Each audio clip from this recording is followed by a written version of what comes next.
Students, हम लोग प्रश्नावली 3.7 के क्वेश्चन नंबर 5 से आज सॉल्व करने वाले हैं। तो चलिए देखते हैं क्वेश्चन नंबर 5 में क्या कहा जा रहा है। स्टूडेंट, आप लोग क्वेश्चन को ध्यान से पढ़िए। इसमें कहा जा रहा है 8, 10 और 12 से विभाज्य 3 अंकों की सबसे बड़ी संख्या ज्ञात कीजिए। हमें संख्या 8, 10 और 12 से विभाज्य 3 अंकों की सबसे बड़ी संख्या चाहिए। स्टूडेंट, चलिए हम लोग इसको सॉल्व करते हैं और देखते हैं इसका सॉल्यूशन क्या होगा। तो स्टूडेंट, कुछ बात आप लोग ध्यान से समझ लीजिए। देखिए, अगर हम मान लें वो जो हमारी संख्या x है, ठीक है, संख्या क्या है, x है, 3 अंकों की सबसे बड़ी संख्या में चाहिए। लेकिन सबसे पहले आप लोग कॉन्सेप्ट समझ लीजिए। अब ये जो संख्या हमारी होगी वो संख्या 8 से विभाज्य है, संख्या हमारी 10 से भी विभाज्य है और संख्या जो हमारी है वो 12 से भी क्या है, विभाज्य है। इतनी बात आप लोग समझ गए।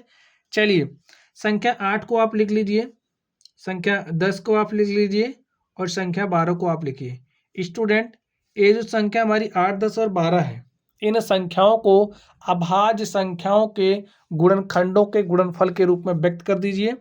तो यहाँ पर जो हमारी संख्या 8 है, संख्या 8 को हम लोग कैसे लिख सकते हैं, 2 दूनी 4 दूनी 8 ऐसा लिख सकते हैं।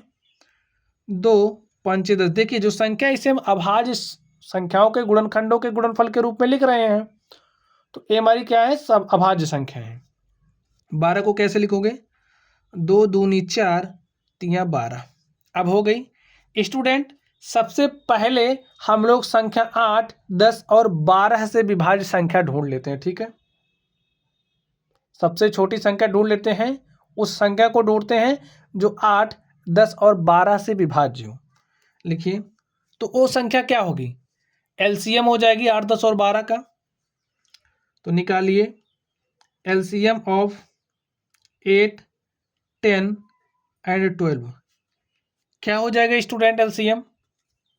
देखिए, ये जो 2 की 2 2 2 है, 2 इंटू में 2 इंटू में 2 है, किसको क्या लिख सकते हैं, 2 की पावर 3। इसे लिखेंगे 2 की पावर 1 इंटू में 5 की पावर 1।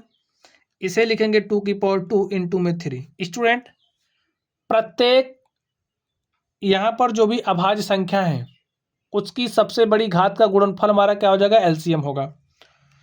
तो यहाँ पर अभाज्य संख्या के रूप में आप 2 को देखिए, 2 यहाँ पर भी है, यहाँ पर भी है, यहाँ पर भी है। 2 की सबसे बड़ी घात क्या है, 3 है, तो यहाँ पर लिखिए 3। अगली अभाज्य संख्या देखिए 3 है, 3 की सबसे बड़ी पावर यहाँ पर क्या दिख रही है, 1 दिख रही है। तो यहाँ पर 3 की पावर 1, यहाँ पर देखिए 5 की पावर 1। तो इसको क्या लिख सकते हो, 8। 3 इंटू में 5, 8 3 24 पंचे क्या हो गए, 120। अब ये 120 संख्या हमारे पास क्या आ गई, इस बात को आप समझ जाइए। ये जो 120 है, ये संख्या 8 से विभाज्य है, 10 से विभाज्य है, संख्या 12 से भी विभाज्य है, ठीक है। चलिए, अब हमें निकालना क्या है, 3 अंकों की सबसे बड़ी संख्या जो 8, 10 और 12 से विभाज्य है। तो स्टूडेंट, सबसे पहले हम लोग लिख लेते हैं 3 अंक की सबसे बड़ी संख्या क्या होती है। लिखिए, हम जानते हैं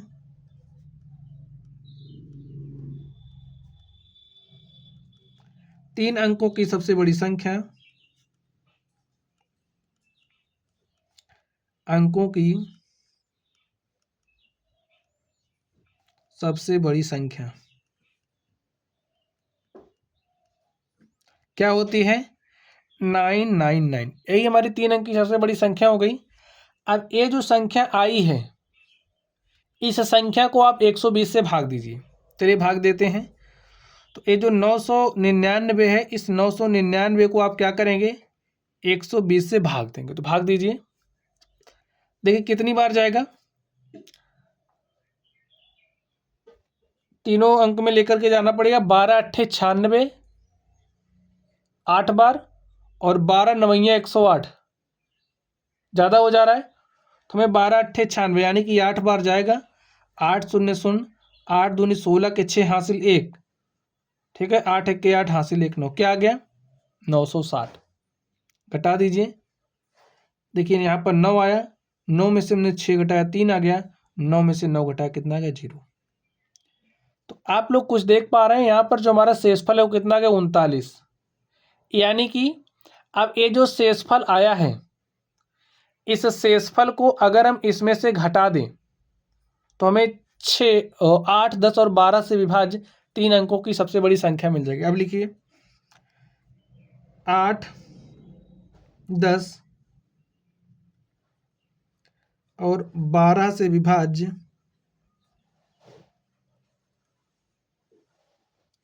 3 अंकों की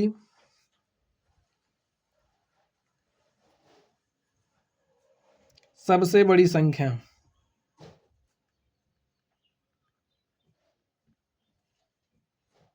क्या हो जाएगा स्टूडेंट? सबसे बड़ी संख्या क्या है? 999। और 999 को जब हमने 120 से भाग दिया तो हमारे पास शेषफल कितना है? 39। इस 39 को आप इसमें घटा दीजिए, जो भी आएगा वही हमारा क्या हो जाएगा? सबसे बड़ी संख्या। 9 में से 9 गया 0, 9 में से 3 गया 6, यहाँ पर 960, और यही हमारा क्या हो गया? आंसर हो गया। चलिए अब हम लोग अगले नंबर पर चलते हैं और देखते हैं अगले नंबर का सॉल्यूशन क्या होगा। तो स्टूडेंट प्रश्न संख्या 6 को आप लोग पढ़िए। देखिए इसमें क्या कहा जा रहा है।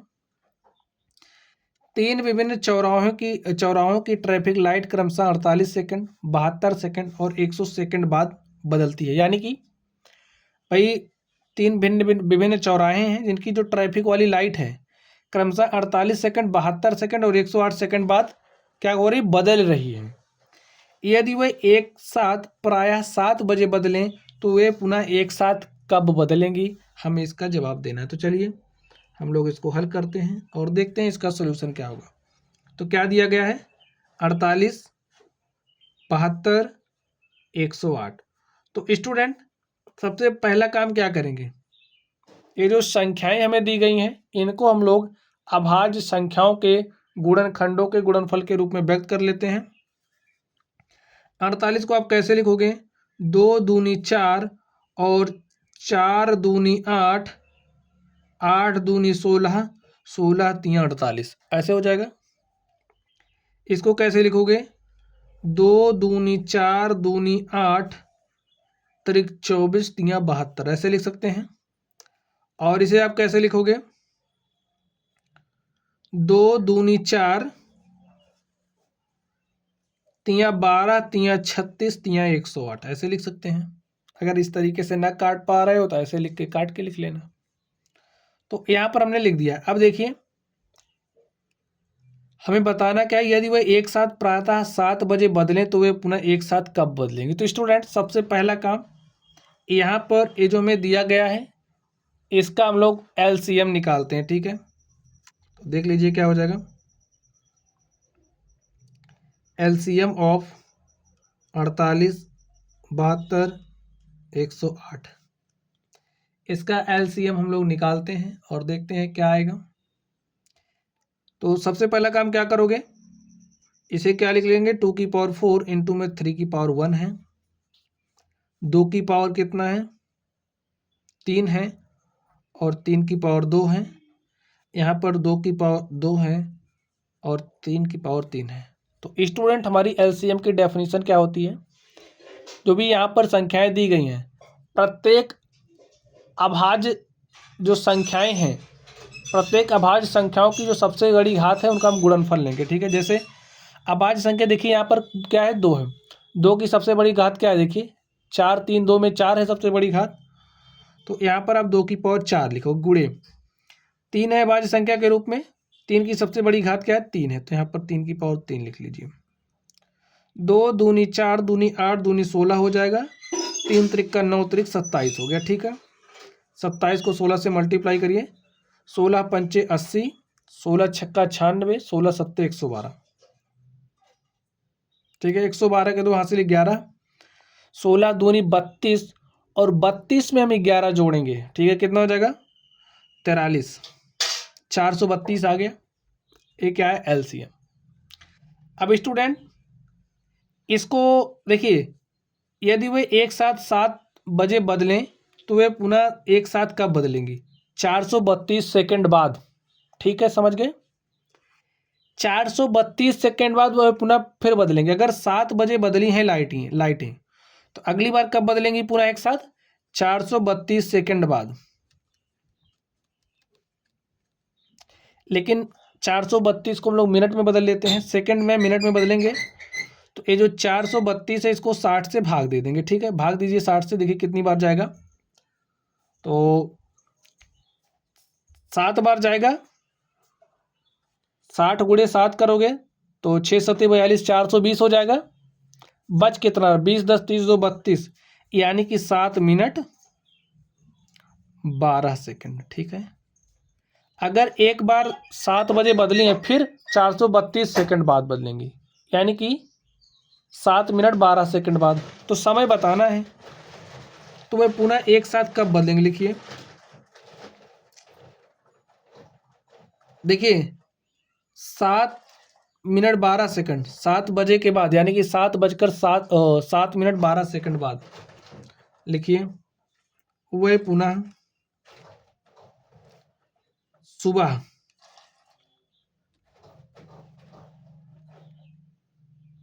प्रातः, हाँ सुबह 7:07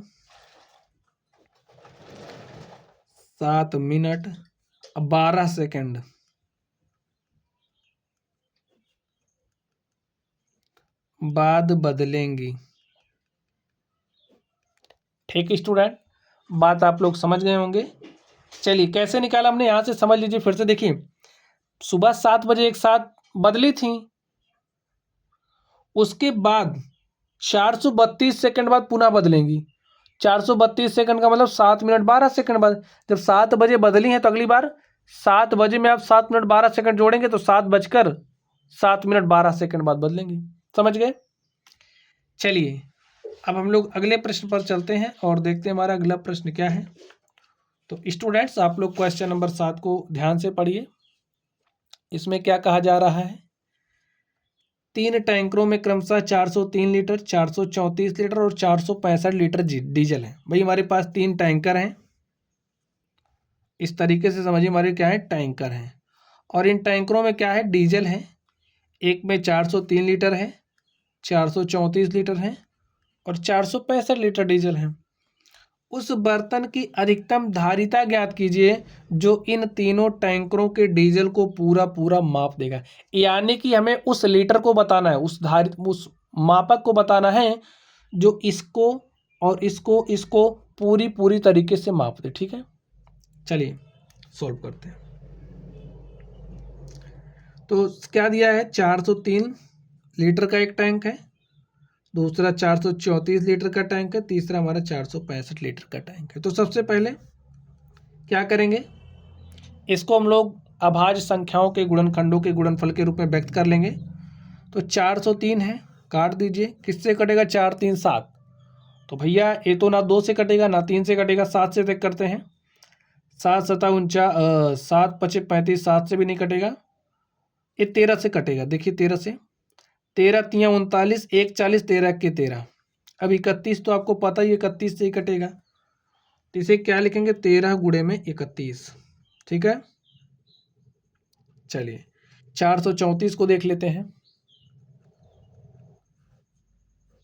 4 2 से कट जाएगा, 2 दूनी 4, 2 1 के 2 1 3, 2 सते 14, 217 हो गया। 7 2 9 1 10। अब एक किससे कटेगा स्टूडेंट, 434 ही है, हाँ। 2 से काटा, 2 दूनी 4, 2 1 के 2 1 3, 2 सते 14। अब देखिए इसको हम किससे काटेंगे, 7 2 9 10, 3 से नहीं कटेगा, 7 से चकरिए, 7 त्रिक 21, 7 1 के 7 कट जाएगा, 7 से काटते हैं, 7 त्रिक 21 और 7 1 के 7 कितना आ गया, 31, ठीक है। और 31 तो 31 से ही कटेगा, 2 गुणे 7 गुणे में 31, ऐसा लिख सकते हैं। चलिए 465 को देख लीजिए। अब आप 5 6 11 4 15, 3 से कट जाएगा, काट दीजिए, 3 1 के 3 1 4, ये हो गया 16, 3 5 15, 1 16 हो गया 15, 3 5 15, 155 आ गया। चलिए 5 से काटिए, 5 3 15, 5 1 के 5 31, तो सिर्फ 31 से ही कटेगा। तो 3 गुणे 5 गुणे 31 लिख सकते हैं, 3 गुणे 5 गुणे में 31। अब स्टूडेंट्स अगर आप लोग इसमें कुछ देख पा रहे हैं तो देखिए क्या देख पा रहे हैं, हमें उस बर्तन की अधिकतम धारिता ज्ञात करनी है। इन तीनों टैंकरों के डीजल को पूरा पूरा माप देगा, ठीक है। अगर हम इसको पूरा पूरा मापना चाह रहे हैं तो इसके लिए या तो हमें 13 लीटर वाले मापक की ज़रूरत होगी या तो 31 लीटर वाले, वही पूरा पूरा माप पाएगा। ठीक है, इसी तरीके से इसको ये माप पाएगा और इसको, तो इसमें कुछ आप कॉमन देख रहे हैं। ये जो 31 है, अगर आप 31 लीटर वाला जो मापक है उसका इस्तेमाल करेंगे तो उससे आप इसको भी माप ले जाएंगे, इसको भी माप ले जाएंगे, इसको भी माप ले जाएंगे, पूरी तरीके से माप ले जाएंगे। ठीक है, तो अधिकतम धारिता ज्ञात करनी, तो क्या हो जाएगा 31 लीटर। इसका SCF ही निकाल रहे हैं, क्या हो जाएगा 31। लिखिए अतः उस बर्तन की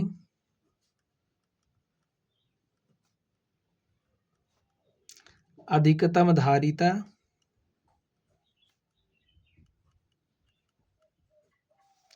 31 लीटर होगी, जो इन तीनों टैंकरों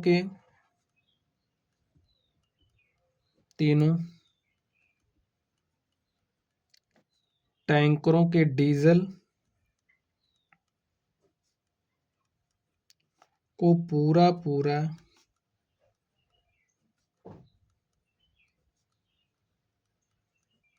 माप देगा। तो समझ गए स्टूडेंट, जब आप लोग 31 लीटर वाला लीटर पैक मापक लोगे तो इसको सबको माप ले जाओगे पूरी तरीके से। और स्टूडेंट इस तरीके से जो हमारा प्रश्न था हमने इसको सॉल्व कर लिया है। चलिए अब हम लोग अगले नंबर पर चलते हैं और देखते हैं हमारा अगला क्वेश्चन क्या है। तो स्टूडेंट प्रश्न संख्या 8 को ध्यान से देखिए। इसमें कहा जा रहा है वह सबसे छोटी संख्या ज्ञात कीजिए जिसे 6, 15 और 18 से भाग देने पर प्रत्येक दशा में 5 शेष रहे। अब देखिए, वह सबसे छोटी संख्या ज्ञात करनी है जिसे 6, 15, 18 से भाग देने पर प्रत्येक दशा में 5 शेष रहे। आप 6 से भाग दे रहे हो तब भी आपको 5 शेष मिल रहा है, 15 से भाग दे रहे हो तब भी आपको 5 शेष मिल रहा है, 18 से भाग दे रहे हो तब भी आपको स्टूडेंट शेषफल कितना मिल रहा है, 5 मिल रहा है। तो हमें वो संख्या निकालनी है। ठीक है, तो चलिए निकालते हैं और देखते हैं उसका सॉल्यूशन क्या हो जाएगा। तो स्टूडेंट संख्या लिख लीजिए, 6 दिया है, 15 दिया है, 18 दिया है। अभाज्य संख्याओं के गुणनखंडों के गुणनफल के रूप में लिख दीजिए। तो लिख दिया हमने, 2 3 6 तरीक 18। ठीक है, अब हमें सबसे छोटी संख्या ज्ञात करनी है जिसे 6, 15 और 18 से भाग देने पर प्रत्येक दशा में 5 शेष रहे। तो स्टूडेंट सबसे पहले ये जो संख्याएं हमारे पास हैं इनका हम लोग LCM निकाल लेते हैं। ठीक है, तो LCM में किसका निकालना है, 6, 15, 18 का। ये हमारा रिप्रेजेंटेशन का तरीका है प्रदर्शित करने का कि LCM किसका निकाल लो, इसका क्या हो जाएगा। देखिए यहाँ पर देखिए, जो अभाज्य संख्या है 2 की सबसे बड़ी घात क्या है, यहाँ पर भी 1 है, यहाँ पर भी 1 है, तो 2 की घात क्या है, 1 है, तो 2 लिख लिया हमने। 3 की सबसे बड़ी घात क्या है, देखिए 3 की पावर 1 है, 1 है, 1 है, यहाँ पर 2 है, तो 3 की पावर 2 लिख लिया। यहाँ पर देखिए 5 की पावर क्या है, सबसे बड़ी पावर 5 ही है, तो यहाँ से क्या होगा, 2, 3 त्रिक 9 गुणे में 5। तो स्टूडेंट यहाँ से आपके पास क्या आ गया, 2 9 18 और 18 पंचे क्या हो गया, 90। अब हमारे पास वो संख्या आ गई है जिसको 6, भाई छोटी संख्या आई है, ठीक है, जिसको 6, 15 और 18 पूरी तरीके से विभाजित कर रहे हैं। अभी कोई शेष नहीं बच रहा। अब हर स्थिति में शेष बचे, इसके लिए कितना शेष बच रहा, 5, तो इस संख्या में 5 जोड़ देंगे। लिखिए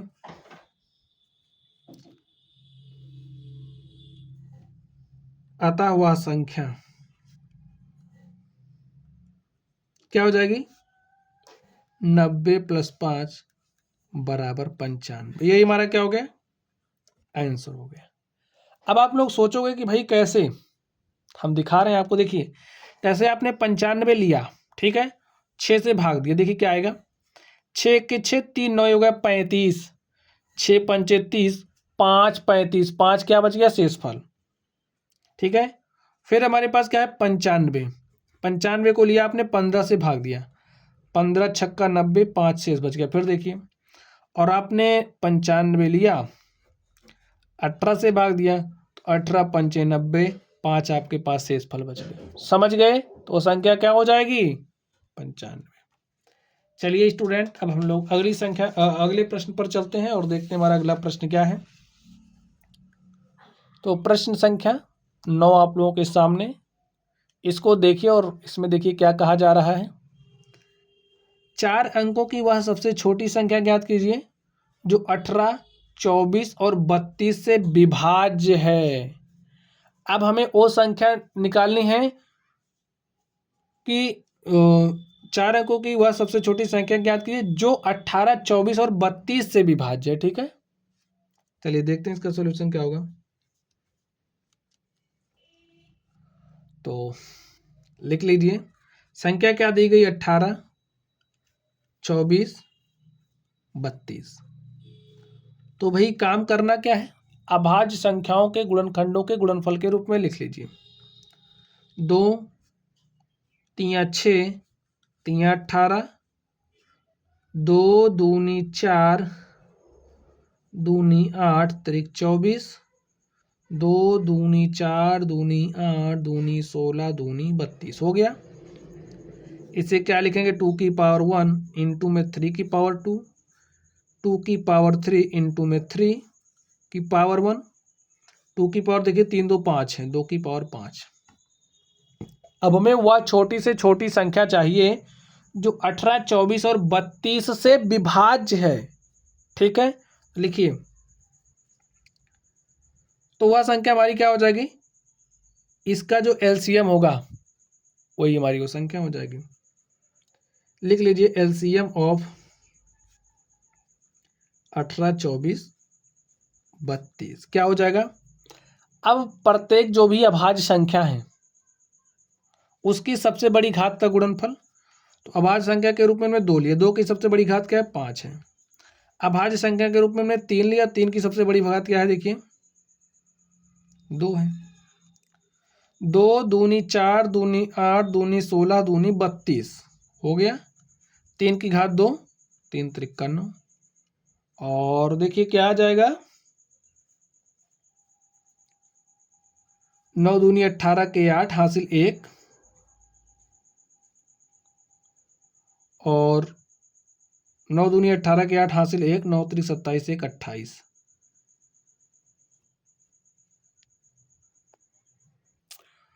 तो 9 दूनी 18 के 8 हासिल 1, 9 त्रिक 27 1 28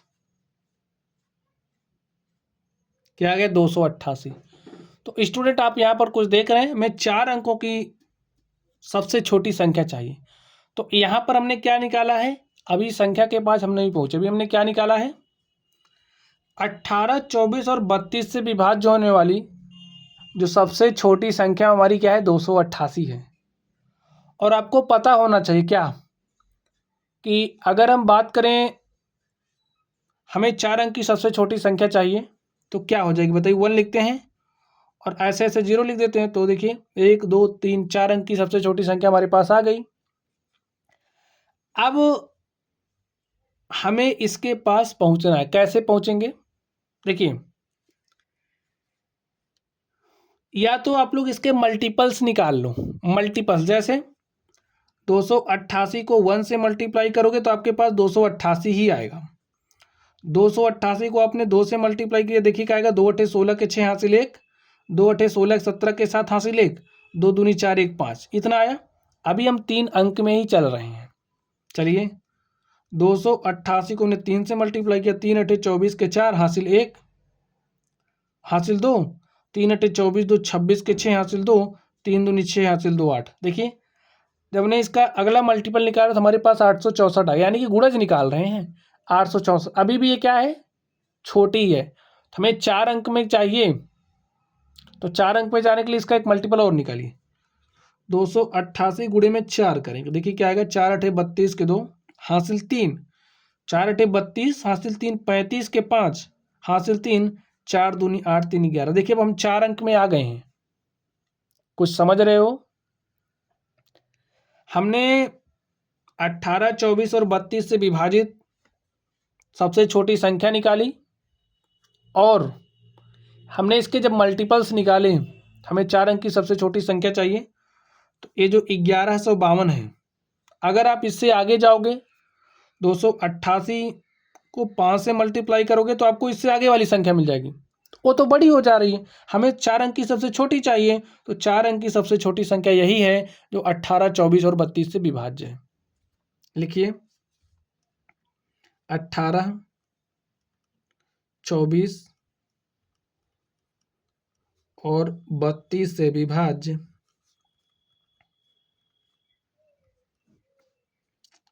विभाज्य 4 अंकों की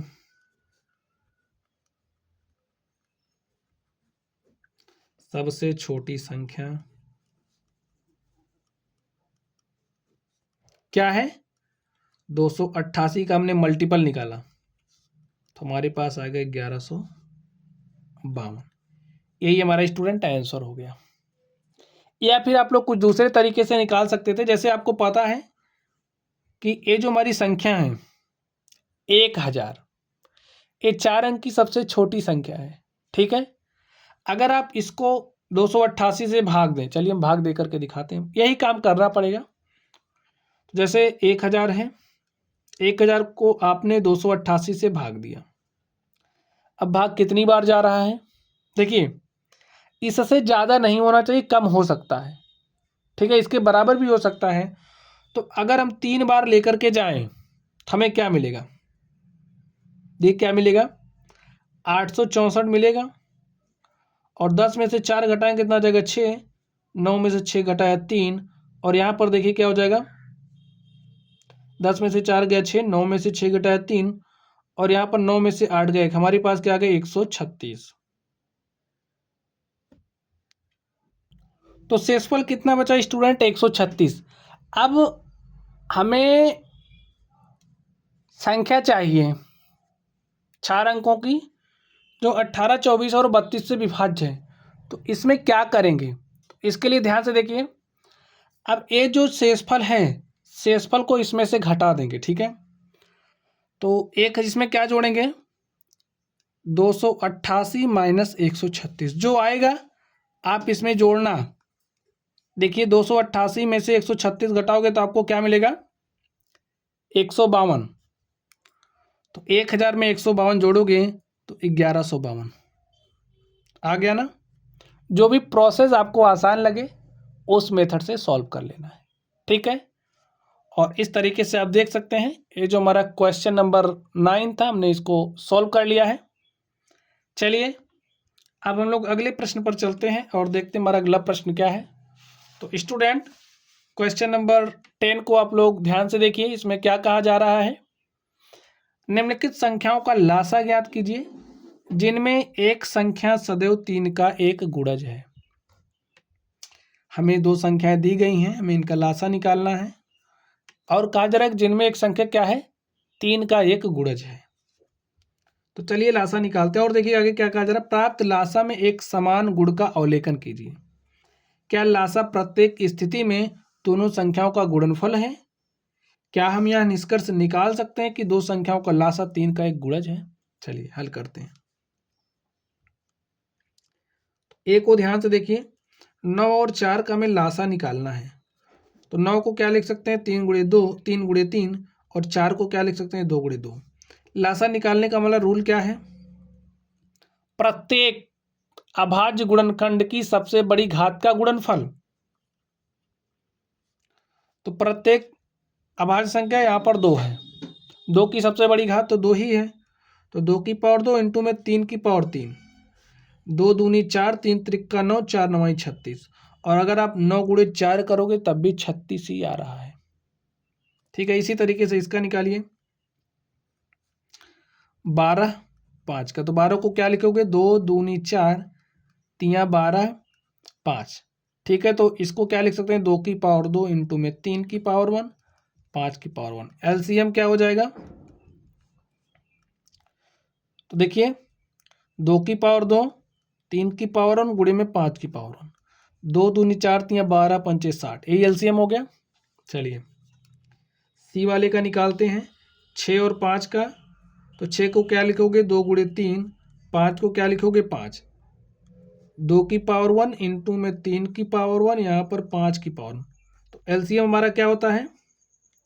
प्रत्येक अभाज्य गुणनखंड की सबसे बड़ी घातों का गुणनफल। तो 2 की सबसे बड़ी घात क्या है? 2 है, पावर 1, यहाँ पर 3 की पावर 1, यहाँ पर 5 की पावर 1। 2 3 6 पंचे 30। देखिए 30 कैसे आ रहा है? 6 गुणे 5 करने पर। ठीक है, अभी यहाँ से कुछ निष्कर्ष आपको मिलेगा जैसा कि यहाँ पर दिया है। डी में देखिए क्या कहा जा रहा है? 15 और 4 है ना, 15 4, तो 15 को 3 पचे 15, 2 गुणे 2, तो एलसीएम क्या हो जाएगा स्टूडेंट? आप देख करके बताइए। प्रत्येक अभाज्य गुणनखंड की सबसे बड़ी घात, तो 2 की पावर यहाँ पर क्या है? 2 है, यहाँ पर 3 की पावर 1 इंटू में 5 की पावर 1, तो 2 की पावर 2 इंटू में 3 की पावर 1 इंटू में 5 की पावर 1, तो क्या हो जाएगा? 2 दूनी 4, 3 12, पंचे 60। कुछ देख रहे हैं?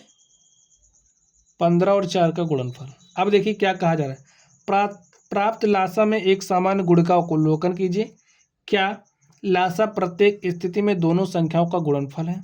तो देखिए एक हमें सामान्य गुण का अवलोकन करना। देखिए यहाँ पर क्या आया? 36, यहाँ पर क्या आया है? यहाँ पर क्या है? 60, यहाँ पर 36 आया है, यहाँ पर 60 आया है, और यहाँ पर 30 आया है, यहाँ पर 60 आया है। अगर हम लोग एक नॉर्मल गुण देखें, इसमें सामान्य गुण, तो कुछ देख पा रहे हो? जो सारी संख्याएं हमको दिख रही हैं, ए 3 से कटेगा, ए भी 3 से कट जा रही है, ए भी 3 से, ए भी 3 से, तो हम क्या कह सकते हैं? प्रत्येक स्थिति में लासा 3 का गुणज है।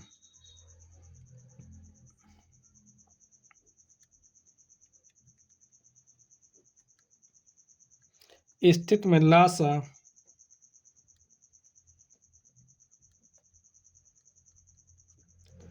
3 का गुणज है। ठीक है, और देखिए क्या लासा प्रत्येक स्थिति में दोनों संख्याओं का गुणनफल है? प्रत्येक स्थिति में दोनों संख्याओं का गुणनफल है। 9 गुणे 4 36, 12 पंचे 60, 6 पंचे 30, 15 गुणे 4, यानी कि जो हमारी पहली संख्या है, दूसरी संख्या, दोनों संख्याओं का जो गुणनफल है हमारा क्या है? लासा के बराबर है। तो लिखिए हाँ। चलिए आगे देखते हैं। क्या हम यह निष्कर्ष निकाल सकते हैं कि दो संख्याओं का लासा 3 का गुणज होगा?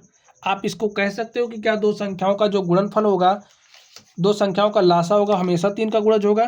तो ऐसा आप नहीं कह सकते। ठीक है, लिखिए दो संख्याओं का लासा सदैव 3 का गुणज नहीं होगा। नहीं। अब आप कहोगे एग्जाम्पल तो हम कैसे नहीं कह सकते, तो हम आपको एग्जाम्पल दे रहे हैं। तीसरे वाले पार्ट का आंसर हो गया नहीं। एग्जाम्पल देख लीजिए क्यों नहीं कह सकते। चलिए हमने एक संख्या के रूप में ले लिया, क्या हमने ले लिया? इसको समझिए 8, ठीक है, और हमने 10 ले लिया। हमने 8 और 10 का लासा निकाला, तो 8 को क्या लिख सकते हैं? 2 की पावर 3, 10 को क्या लिख सकते हैं? 2 की पावर 1 इंटू में 5। लासा क्या हो जाएगा इसका? ये सबसे बड़ी घात का गुणनफल, प्रत्येक अभाज्य संख्या की सबसे बड़ी घात का गुणनफल 2 की पावर 3 हो जाएगा, यहाँ से 5 हो जाएगा। तो 2 दूनी 4 दूनी 8 गुणे 5 करोगे तो आपको 40 मिलेगा। ठीक है, क्या ये 40 3 का गुणज है? नहीं है। ऐसे बहुत सारी संख्याओं का युग्म होगा जिनका जब आप एलसीएम निकालोगे तो 3 के गुणज नहीं होंगे। तो इसीलिए इसमें क्या होगा? क्या हम ये नहीं कह सकते कि दो संख्याओं का लासा हमेशा 3 का गुणज ही होगा। ठीक है, बात समझ गए स्टूडेंट? और इस तरीके से जो हमारा प्रश्न था हमने इसको हल कर लिया है। चलिए अब हम लोग अगले नंबर पर चलते हैं और देखते हैं उसका सलूशन क्या होगा। तो स्टूडेंट आप लोग प्रश्न संख्या 11 को ध्यान से देखिए। इसमें क्या कहा जा रहा है? निम्नलिखित संख्याओं का लासा ज्ञात कीजिए जिनमें से एक संख्या दूसरी संख्या का गुणनखंड है। प्राप्त परिणामों में आप क्या देखते हैं? हमें लासा निकालना है जिसमें से एक संख्या दूसरी संख्या का क्या है? गुणनखंड है। 5 और 20 को आप लीजिए। 5 को कैसे लिखोगे? 5 ही लिख देना भाई, अभाज्य गुणनखंड के रूप में लिखना है ना, लिख दीजिए। ऐसे लिखेंगे 2 दूनी 4 पंचे 20। ठीक है, तो एलसीएम क्या हो जाएगा? 5 और 20 का प्रत्येक अभाज्य गुणनखंड की सबसे बड़ी घातों का गुणनफल। तो यहाँ पर देखिए 5 की पावर 1 है, 2 की पावर 2 इंटू में 5 की पावर 1 है। देखिए अभाज्य संख्या के रूप में 2 को लिया, 2 की सबसे बड़ी घात क्या दिख रही है? 2 की पावर 2 दिख रही है, तो यहाँ पर लिखिए 2 की पावर 2, और यहाँ पर 5 की पावर 1 दिख रही है। 2 दूनी 4 गुणे 5 करोगे तो 4 पंचे 20 आ गया। यही क्या हो गया? एलसीएम हो गया। यहाँ पर देखिए 6 और 18 को ध्यान से देखिए।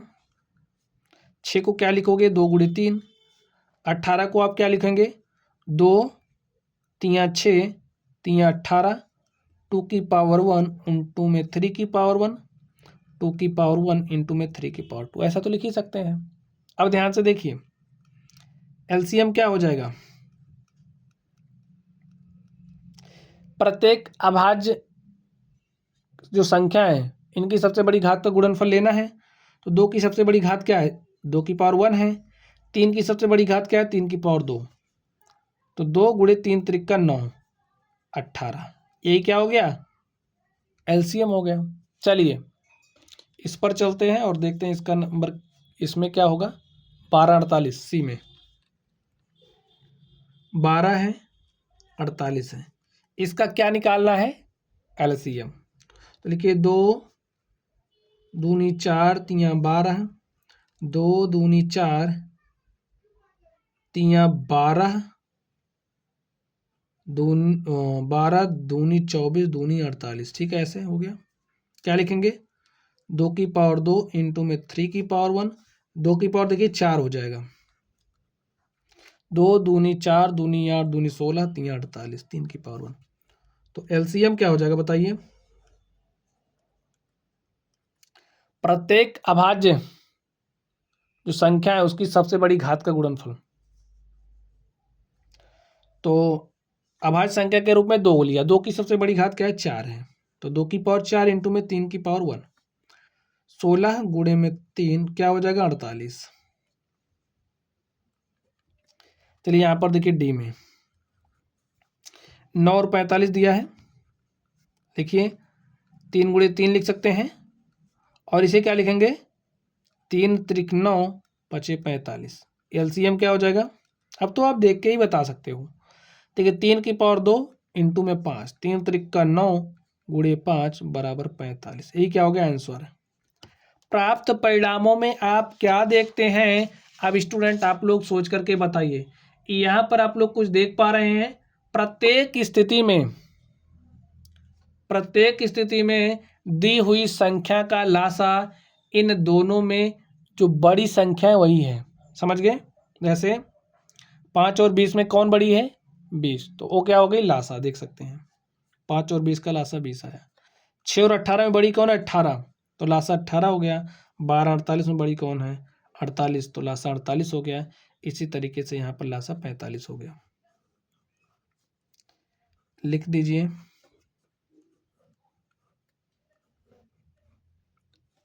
प्रत्येक स्थिति में दी हुई संख्या का लासा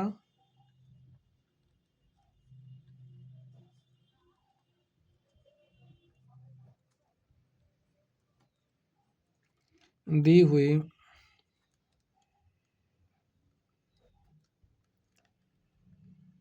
संख्या का लासा उन दोनों में से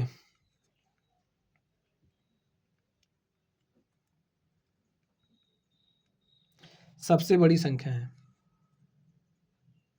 में से जो बड़ी संख्या है वही है। और स्टूडेंट इस तरीके से आप देख सकते हैं हमारे जो भी क्वेश्चंस थे हमने उन सभी प्रश्नों को सॉल्व कर लिया है। तो चलिए गाइज आप लोग पढ़ते रहिए। अगर आप लोगों को कोई भी डाउट हो तो कमेंट बॉक्स में कमेंट करना। वीडियो पसंद आए तो वीडियो को लाइक कीजिएगा। चैनल पर नए हो तो चैनल को सब्सक्राइब कर लेना। चलिए आप लोग पढ़ते रहिए। Thank you.